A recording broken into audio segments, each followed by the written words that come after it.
Congress party Tony Sharma भाई परवीन अत्री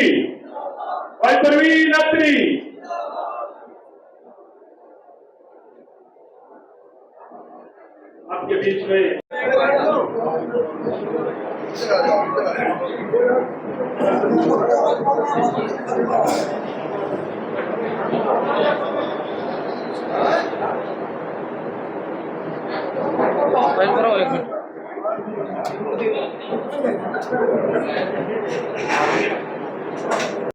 भगवान को बुलाने के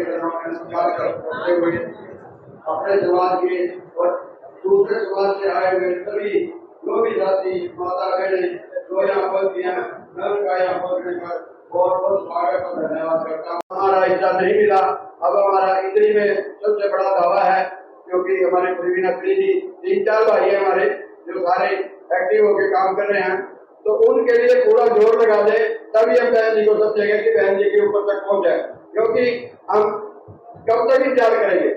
बाकी बार बार बहन जी से और हमारे समाज के सभी जो गणमान्य व्यक्ति जो मेरी कार्यकारिणी है, उनका भी मैं दिल की गहराइयों से स्वागत करता। कार्यकारिणी बगैर आदमी जिंदा नहीं होता, क्योंकि उन्होंने मेरा साथ। भाई जोरदार तालियों से स्वागत करें। साथ में जो सभा की तरफ से मोमेंटो भी है भाई, वो भी देकर सम्मानित करें। वो जो साल भी है भाई,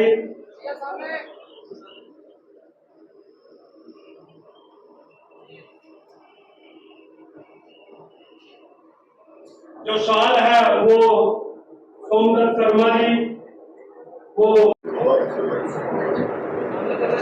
सभी साथी तालियों से भाई स्वागत करते रहेंगे।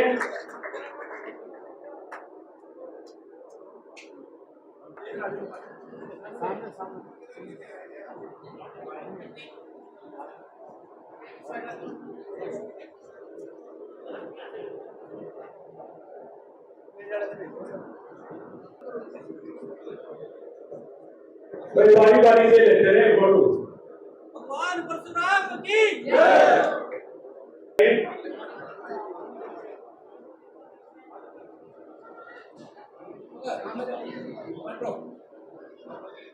सामने देखो सर।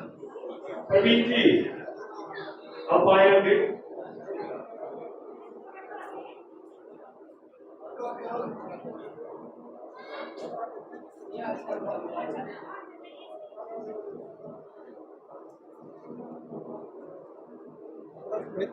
जिन्हें सिंह चौड़िया जी जो रथ के अध्यक्ष था और इस कार्यक्रम की अध्यक्षता भी वही कर रहे हैं। भगवान परशुराम की जय। परवीन अत्री जी को सुरेंद्र शर्मा जी अमरनाथ एंड सन्स, सुरेंद्र शर्मा जी आगे आए।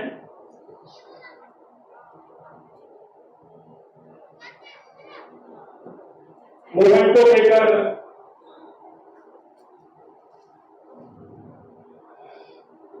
बहुत ही अच्छे साथी हमारे शर्मा जी अमरनाथ एंड सन्स के जो मालिक है।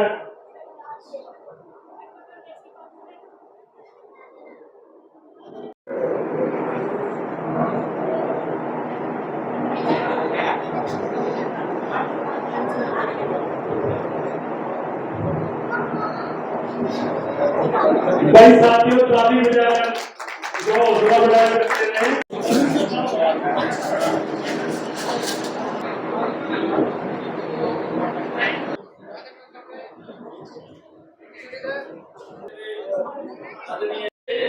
मैं दिल की गहराइयों से पूरी इंद्री ब्राह्मण समाज की तरफ से धन्यवाद करता हूँ, हार्दिक स्वागत करता हूँ।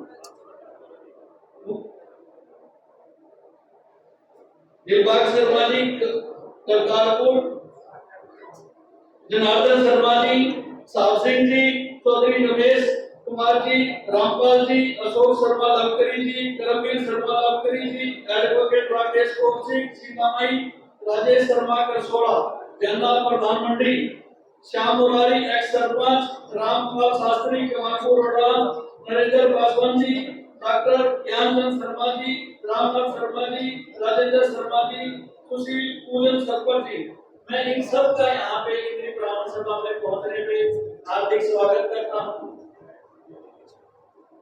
अखिलेश गौतम जी जो मेरे बहुत छोटे भाई हैं, इनका भी मैं स्वागत करता हूँ। सुभाष शर्मा राजेपुर वाले जी, लालपुर शर्मा समस्तपुर, भरत भूषण पंडित जी समस्तपुर, रोशननाथ शर्मा बेलोरा जी, डॉक्टर रामनाथ का भी मैं स्वागत करता हूँ। थोड़ा सा दूर रहता है फिर भी स्वागत करता हूँ। छत्तीस बिरादरी के मेरे साथी आए हुए जो आज इतनी संख्या में पहुंचे हैं दूर दूर से, पूरी इतनी हल्का से, मैं सबका हाथ जोड़कर नमस्कार करता हूँ, स्वागत करता हूँ। बाकी तो सब शर्मा जी ने, हमारे प्रधान जी ने, बेंडोली जी को बता ही दिया। करनाल लोकसभा जो है वो ब्राह्मणों की सीट रही है और पिछले जब से ये बीजेपी आई है, जब से इन्होंने, चाहे वो कांग्रेस हो चाहे वो बीजेपी हो, जब से ये बीजेपी आई है इन्होंने हमारे से ये सीट छीन ली है पिछले 10 सालों से।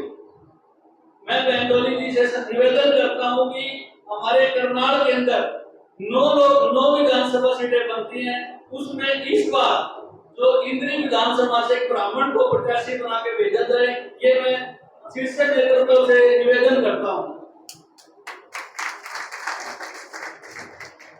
मैंने भी कांग्रेस प्रत्याशी के रूप में अपना निवेदन दिया है।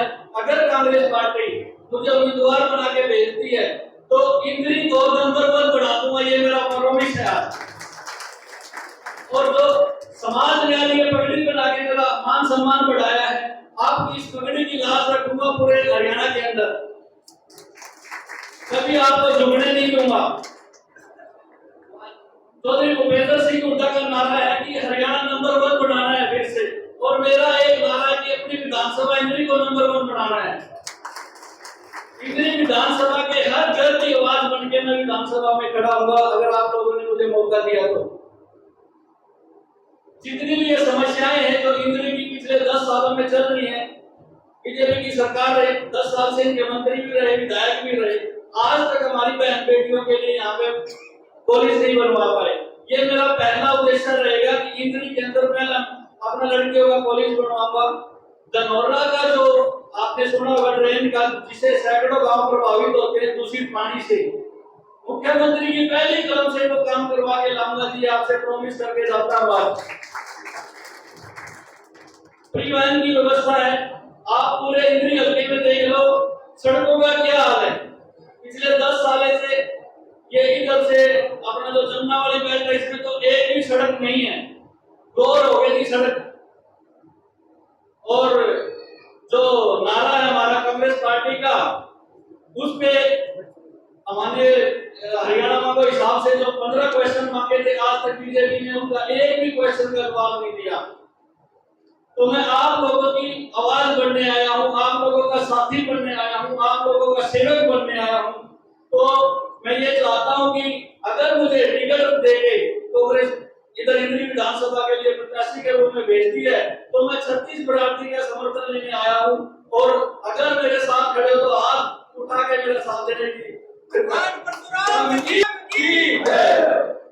मैं फिर से कहता हूँ को आज आपने यहाँ पे इंद्री में पहुंच के देख भी लिया कि ब्राह्मण कितने दुखी हैं और उनकी आवाज आप वहाँ पे बने और एक किसी भी ब्राह्मण को प्रत्याशी के रूप में यहाँ पे भेजने की कृपा करें। धन्यवाद जी। आप सबका साथियों का, पत्रकार साथियों का इतनी भारी संख्या में पहुंचने पर मैं यहाँ से फिर से धन्यवाद करता हूँ और सभी लोगों का फिर से दिल की गहराइयों से स्वागत करता हूँ, धन्यवाद करता हूँ। भगवान परशुराम की, भगवान परशुराम की।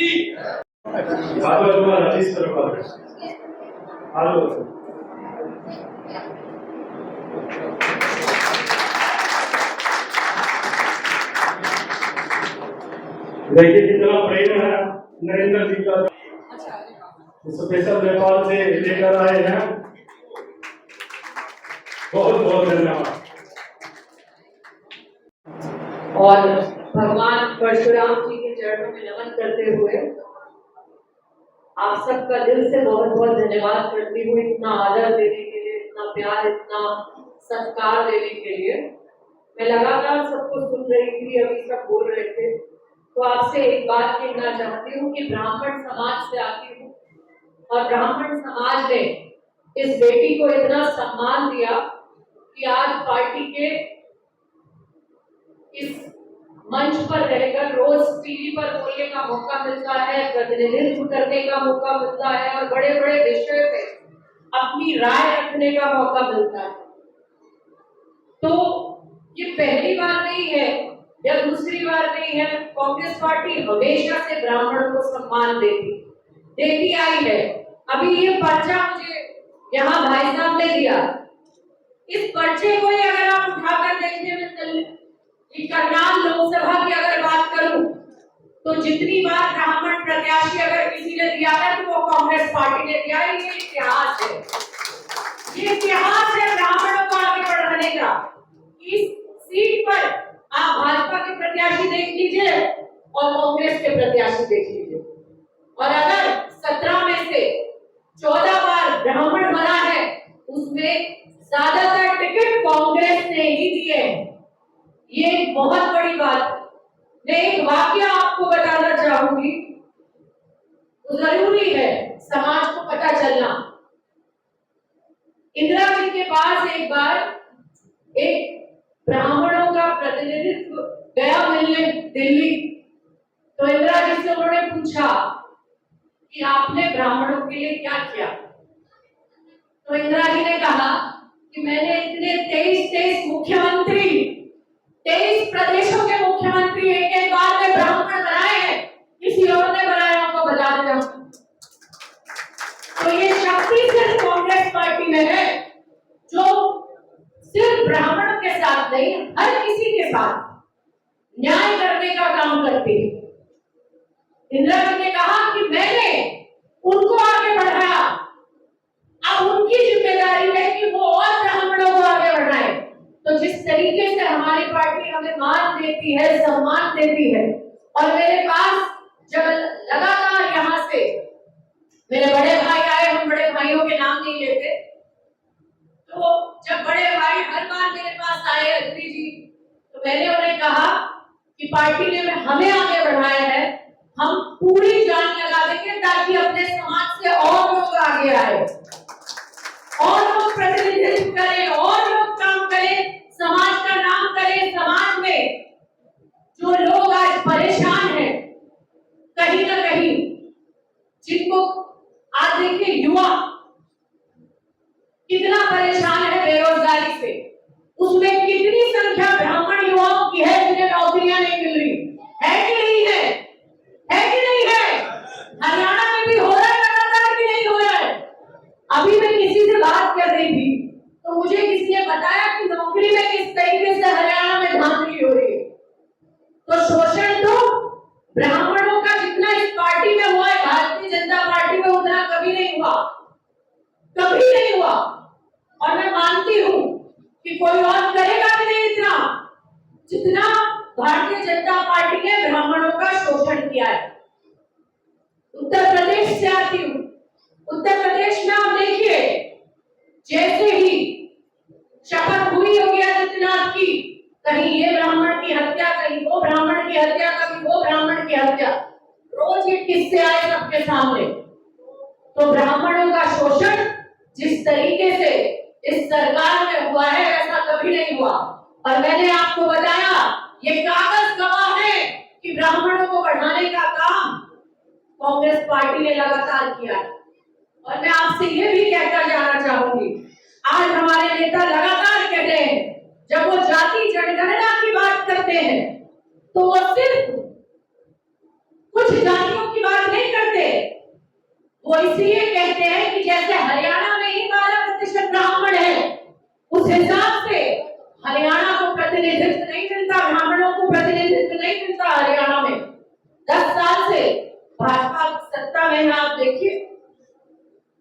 तो ये जनगणना होनी चाहिए ताकि हमें भी हमारे हक मिले, क्योंकि राहुल जी ने भाषणों में कहा है कि गरीब जनरल कास्ट, गरीब जनरल कास्ट वो भी आज परेशान है, अपने हक से महरूम है। तो हमें भी हमारी भागीदारी मिलेगी। आप इस बात को समझिए, ये बहुत जरूरी है समझना। चुनाव में नेता आते हैं, चुनावी भाषण देते हैं, चले जाते हैं, वोट हुई, हार जीत हुई, चले गए और ये मसले फिर दब गए। आपने वो वीडियो मनोहर लाल खट्टर जी का देखा होगा, जब उन्होंने फरसे से एक ब्राह्मण भाई की गर्दन काटने की बात की। तो ब्राह्मण इतना दबा कुचला नहीं है कि कोई उसकी गर्दन पर फरसा चला सके। ये पूरा ब्राह्मण एक होकर ये बता सकता है कि हम शोषण नहीं होने देंगे, हम एक दूसरे के साथ खड़े हैं। खड़े हैं कि नहीं खड़े हैं? है कि नहीं खड़े हैं? अपना समाज अपने समाज के साथ है कि नहीं है? अगर आप अपने समाज की नहीं है तो आप किसी के नहीं है। ये शुरुआत घर से ही होती है, घर से ही होती है। जो अपने घर का नहीं वो कहीं का नहीं। तो मैं आपसे कहकर जाना चाहती हूँ ये बात कि एकता बंद मुट्ठी लाख की और खुल गई तो घात की। तो बंधे रहिए, एकजुट रहिए, अपनी ताकत को पहचानिए। इस ताकत से लोग कहां से कहां पहुंच गए। ये सरकारों में जो फेरबदल होते हैं, जातियां अपनी ताकतें दिखाती हैं। ब्राह्मण समाज एक ऐसा समाज है, वो सिर्फ अपनी जाति को साथ लेकर नहीं चलता, वो सारी बिरादरियों को, 36 बिरादरियों को इकट्ठा एक साथ रखने की ताकत अगर किसी समाज में है तो वो ब्राह्मण समाज में है। गवाह है इतिहास कि आज तक अगर सबको एक साथ कोई जाति रख पाई है तो वो ब्राह्मण जाति रख पाई है, एक ब्राह्मण रख पाया है। और मुझे पूरा यकीन है, मैं आपसे कहकर जाना चाहूंगी मेरे भाई के लिए कि ये लगातार हम इनके लिए प्रयास कर रहे हैं, लगातार प्रयास करेंगे। मैं आपसे कहकर जाना चाहूंगी कि इन्हें अगर पार्टी मौका देती है तो बढ़ चढ़कर एकजुट होकर आप ये इस टिकट को समझना कि आपका टिकट है। आप ये समझना कि ये मेरा भाई चुनाव नहीं लड़ रहा, आप चुनाव लड़ रहे हैं। एक एक वोट के लिए घर में घुस जाएगा और वो जीत इनकी नहीं आपकी होगी, समाज की होगी, नाम समाज का होगा। मैं कहकर जाना चाहती हूँ। बस फिर से एक बात कहूंगी, एकजुट रहिए, पटिए मत। ये बहुत जरूरी है, बहुत जरूरी है। किसी ने मुझे एक बार कहा कि ब्राह्मण को एक साथ रखना जैसे मेंढक तोलना, जैसे मेंढक तोलना। मैंने कहा ऐसा नहीं है, ये पुरानी बात हो गई। आज ब्राह्मण समाज जागरूक हो गया है, आज वो भी अपना हक जानता है, आज उसे भी पता है, उसे भी प्रतिनिधित्व चाहिए, उसे भी अपनी हिस्सेदारी चाहिए। वो भी अब आंख मूंद कर किसी पर विश्वास नहीं करेगा। अगर उसको हिस्सेदारी और भागीदारी दी जाएगी तो ही वो आपके साथ खड़ा होगा। इसीलिए मैं कह रही हूँ, जागरूक रहिए, सजग रहिए, एक साथ रहिए, एकजुट रहिए, ताकि हमारा शोषण ना हो सके, हमारा समाज आगे बढ़ सके, हमारे समाज के भाइयों को, बहनों को, बड़ों को, बुजुर्गों को आगे कहीं ना कहीं प्रतिनिधित्व मिल सके। बस इसी बात के साथ अपनी वाणी को विराम देती हूँ और आप सबका दिल से धन्यवाद करती हूँ कि आप सबने इतना मान दिया, आदर दिया, सत्कार दिया। और एक और बात कहना चाहती हूँ, हरियाणा में मैं पहली बार नहीं आ रही। हरियाणा में मैं सोनीपत लोकसभा, जब हुड्डा जी लोकसभा लड़ रहे थे तो वहां पर AICC की तरफ से ऑब्जर्वर रही, तो मैंने हरियाणा के लोगों का प्यार देखा, अपनत्व देखा, उनका वो ममतामयी रूप देखा कि जिस घर में मैं जाती थी, जहाँ बैठती थी, किस तरीके से बिना खाना खाए, बिना भेंट दिए मुझे लोग भेजा करते थे कि बेटी आई। ये हरियाणा का संस्कार है, ये हरियाणा के खून में है, हरियाणा के लोगों में आदर देना, सत्कार देना। मैं पिछले विधानसभा चुनाव में फिर 11 विधानसभाओं के लिए आई, यहाँ पर ऑब्जर्वर रही सोनीपत और जीत की। मैंने फिर काम किया, हरियाणा के लोगों से मुझे खास लगाव हो गया। मुझे ऐसा लगता है कि मेरा एक परिवार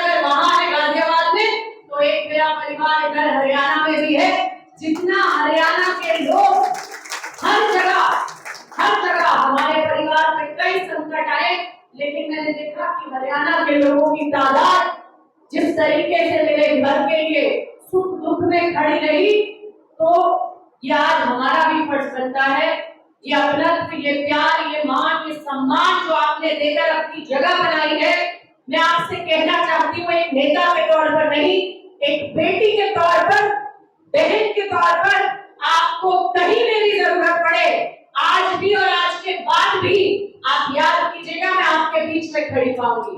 बहुत बहुत धन्यवाद। जय हिंद। परशुराम भगवान की, परशुराम